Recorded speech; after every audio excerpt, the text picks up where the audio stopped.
Good afternoon, ladies and gents. Today I'm going to do a little video on how to photograph your motorcycle. So within a bike I've got access to is this Suzuki Bandit 650, so that's going to have to be the subject matter for today. We're going to be shooting with a 5D Mark IV, and it's got 24 to 70mm lens on it, but you could use any camera. All I'm really going to do is give you some hints and tips on what I look for in a scene when shooting something. I will explain the camera settings, and I will explain what I'm doing as I go along. So if you've got a digital SLR, you can do the same.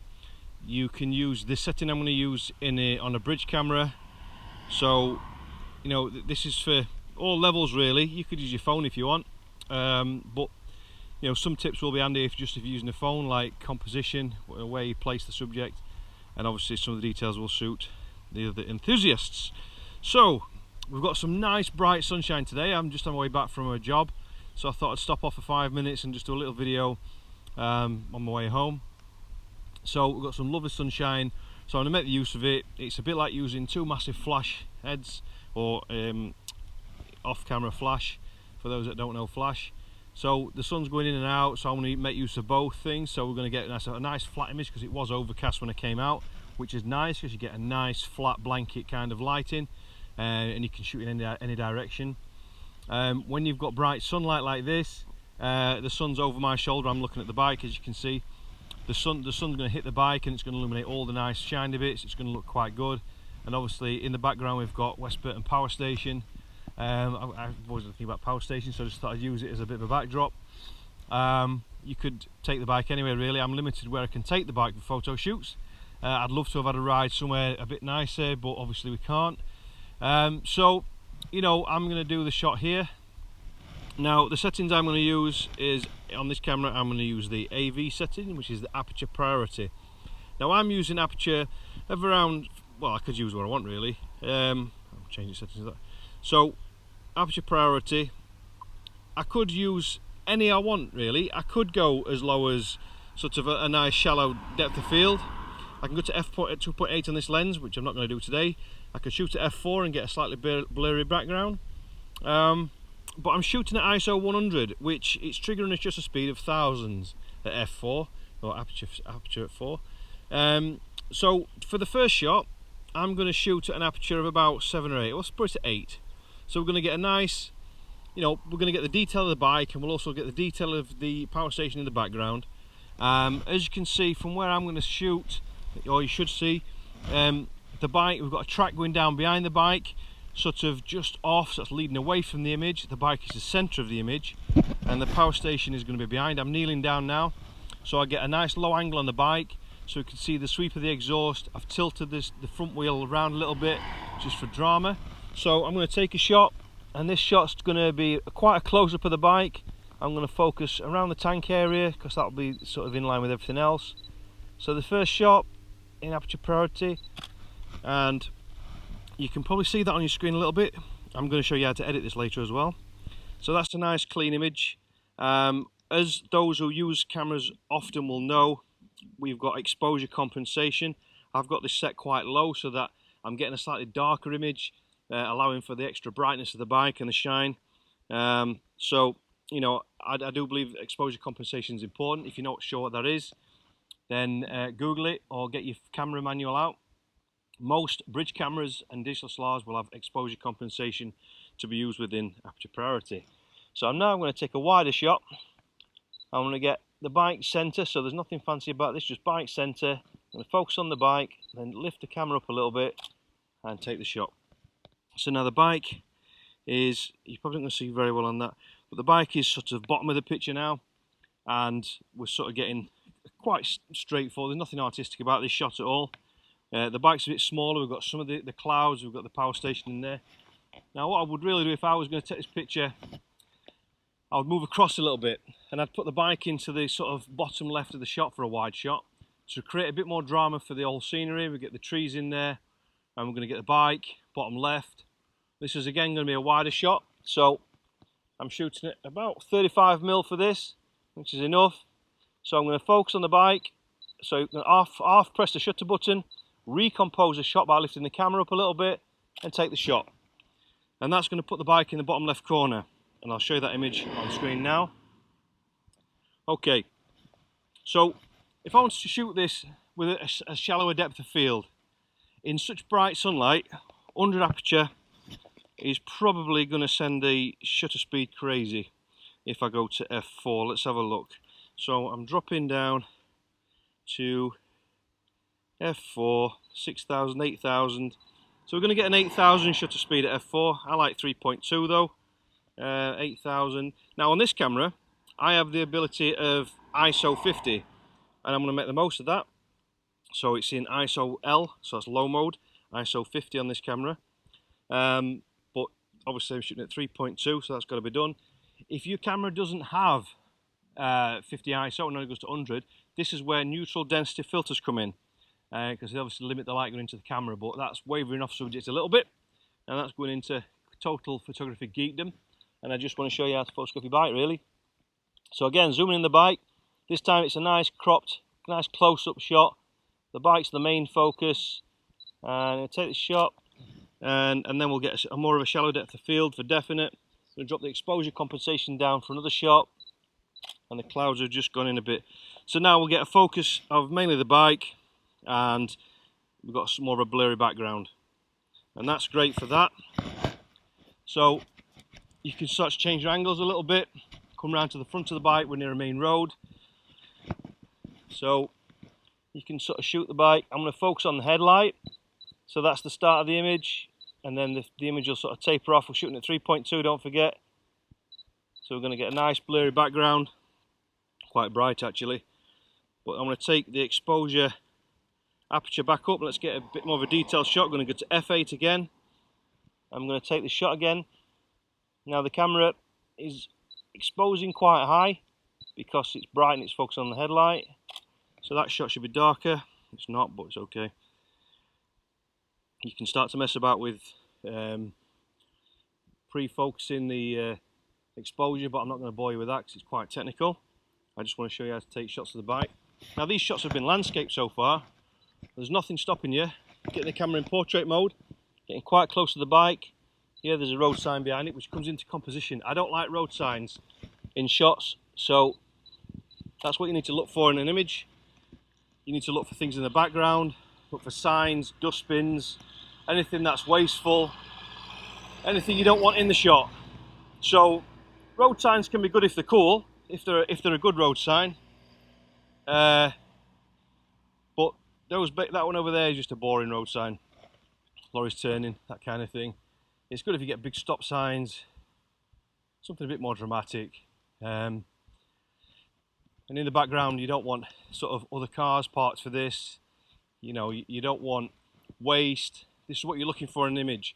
If you're looking at this image as it is now, you know, you've got nice track, you've got the buildings, you've got some overgrown edges, this adds to the colour and the drama of it. Sky looks good. But in other directions, like if you're shooting that way, you've got my kit, you've got the announcement to the town sign, signs pointing one way. A lot of this you don't want in the shot. You can if you want, it's your shot, it's artistic. But for clean images, just look for rubbish. And if there is any rubbish, you can Photoshop it out. But I've always believed in getting the shot right in camera first and using Photoshop as a tool to simply correct or enhance as little as possible. And that's the key with you taking your photograph. So if there is some rubbish on the floor, move it.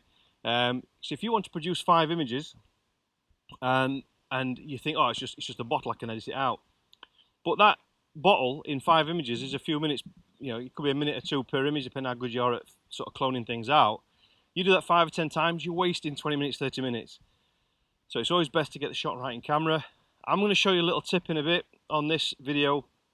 I'm going to show you how to edit the photo, and I'm also going to show you how to remove small, awkward little bits in the photograph, anything we don't like. I'll show you how to use Photoshop's tools to do that.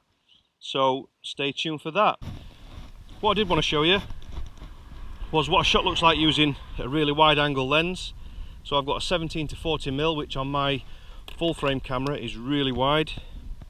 If you're using a basic camera with a crop sensor, you'd look for a 10mm, 11mm, even an 8mm fisheye if you like. Get some real drama. So I'm going to move this front wheel round. So we've got the front wheel, if you can see that, the front wheel pointing this way. And now I'm going to get really close with the camera. I'm going to get quite low. I'm not going to worry about the signs in the background for this, because we're shooting so low. In fact, I'm going to shoot in, so you might be able to see this happening on screen. And focus on the tyre, and it's taking the shot. So what you're doing is you're getting really wide angle, so you get the front tyre in focus. Wait for the lorry to go past. So I'm really close to the bike, I'm on 17mm, and I'm taking the shot. And you'll see the drama a wide angle lens can cause nice and close to your bike. I'm going to show you a shot from the back just to re-emphasize that. So we're really close to the bike, focusing on the exhaust. Done. And that's the simplest way to photograph the bike, using natural light and your camera. I am going to do a video using external flash, and that'll be good fun because we get to use some real drama for that. So stay tuned for the editing video. We're back on in the office.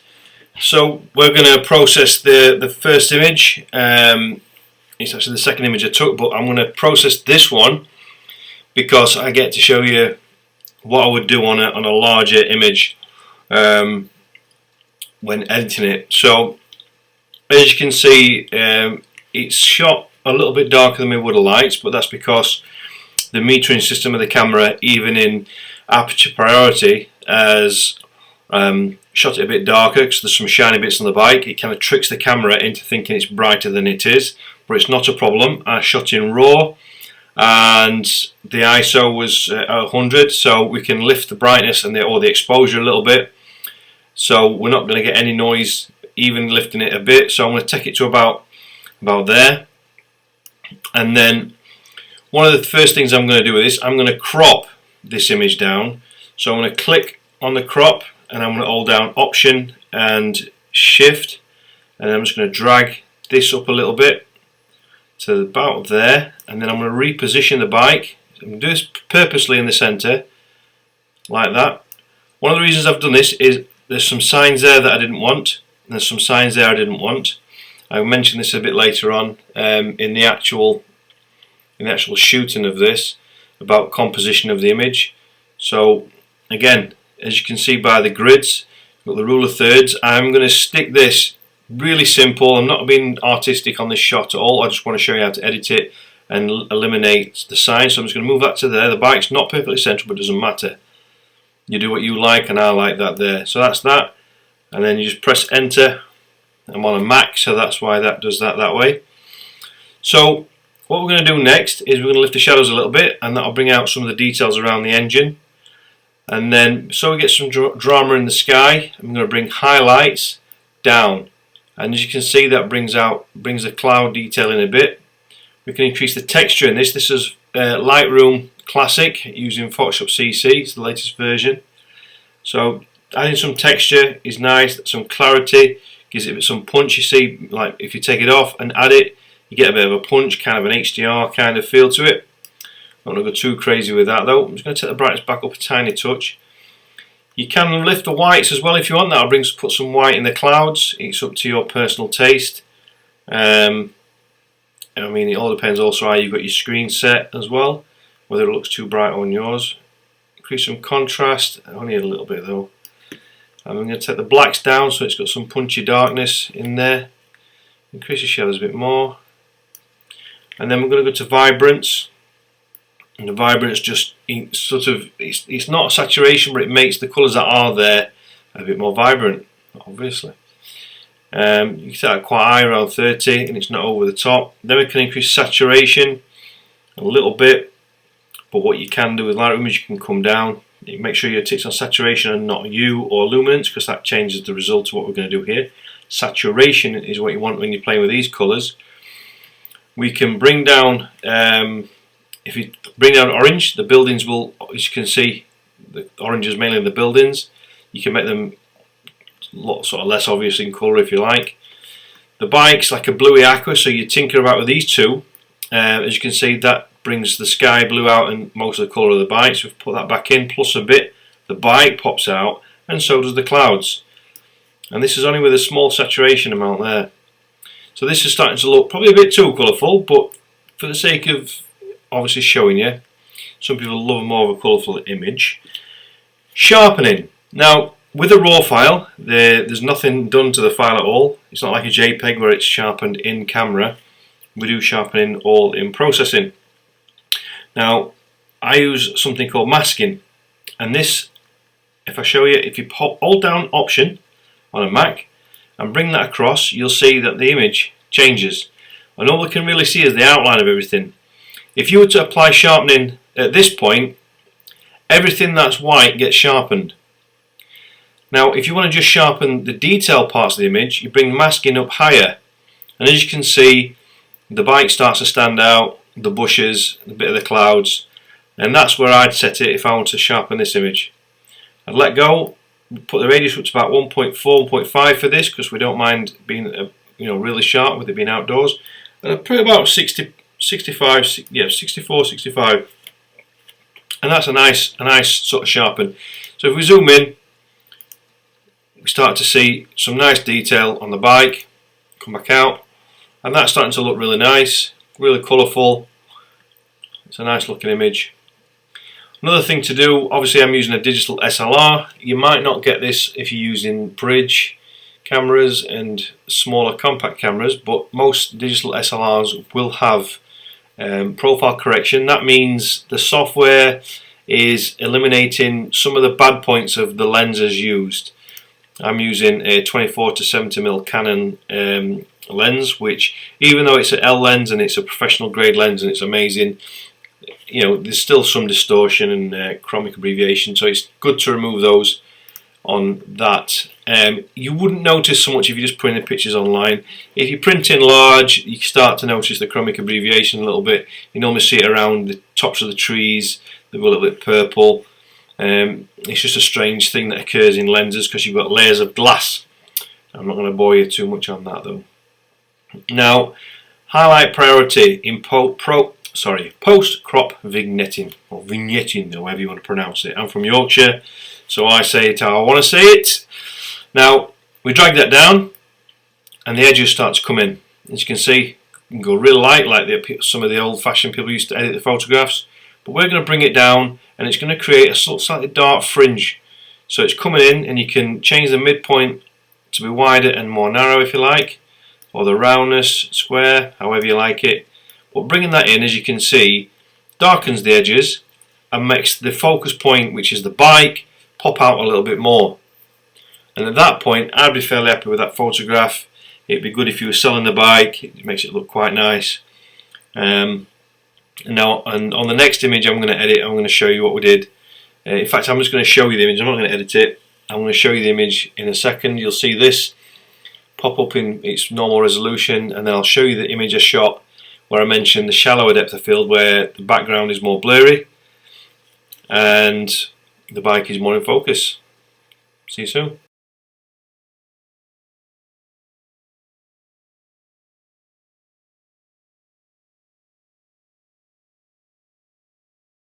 So welcome to the editing part in Photoshop.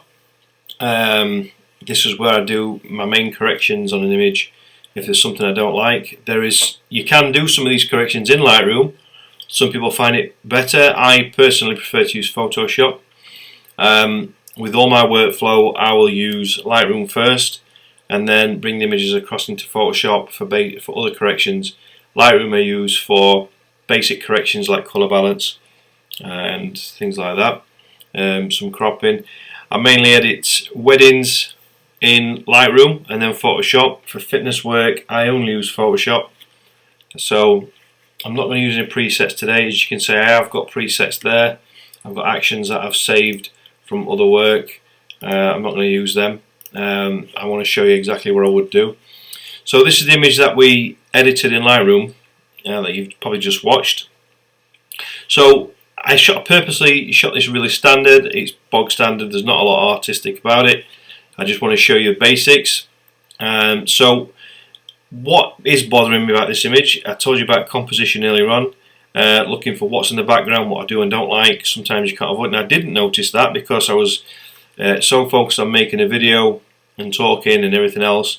I missed this. But as I said, something like that would be a really easy fix. So there's two ways of doing it. We've got this tool at the side there.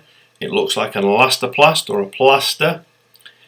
Spot healing brush, they call it. So if I click on that, and then as you can see, I hope we can see in the video, there's a certain size circle. You can make the circle using the bracket keys on a Mac about as big as the object, and just click once and that object's gone. It's that simple. And that piece of paper there and a little bit of trash, zooming out, keeping on that tool. If I was to work on this image fully, I would remove some of this rubbish around here too, and I'd just clean up the general gutter. You can drag it and it'll do a larger area. Zooming out, I didn't like this patch on this side. It's for some reason it's wet or something, and it just makes that part of the tarmac not fit in with the rest of the tarmac. This tool is really great at just using the surrounding areas, and it'll just fill in what you're covering with pigments basically and pixels that are surrounding that, and within a few seconds that's cleaned up. Now if I wasn't going to use that tool, we have a clone tool, and this is the clone stamp tool, and this is what we used to use before they added these little fancy gimmicks. Well, it's not a gimmick, it's actually really good. And just to show you how a clone tool works, I'll zoom in on these chimneys. So you would basically hold down Option on that, and you can see it's like a target. Click. Now wherever I press the mouse now, it will basically copy what's on the arrow below, and that's how I would use the clone stamp tool. Now how do we use that when cleaning up the floor? Well, let me show you. So say for instance I want to just make this path a bit tidier, so I'm going to use the bracket keys to make my circle a bit smaller. I'm going to use this road to change the grass. I want to make it straighter, so I'm going to put the clone stamp tool there, move the arrow across, and as you can see it's ready to go, and I'm just going to go up. And that's a bit harsh, but if you were to zoom out you wouldn't really know, to be fair. But I'm going to undo it. So I'd come back in, and then to make it better you'd make it smaller. You would normally take a bit more time doing this kind of thing, so you're matching that part of the road with this, and you just take your time and just work your way up, clicking and zooming out, make sure it doesn't look too cloned, it just looks symmetrical. And what you tend to get is a bit of repetitive pigmentation, so I'd go back over it so it doesn't look that way, and then I'd zoom out. And you can straighten this up if you wanted using this kind of tool. You can use the other tool I've just showed you for this as well, but this tends to make you a little bit more in control. And if I was working on an image for a magazine publication, or for any other thing where people are paying for an image, you would tidy this up or you'd spend some time on it, or you'd take the bike somewhere you can photograph it and it's a little bit more beautiful. But as I said earlier on, I was on the way back from work and there's not really anywhere else to photograph. But it's quite a raw area, it's nature, it's overgrown a little bit.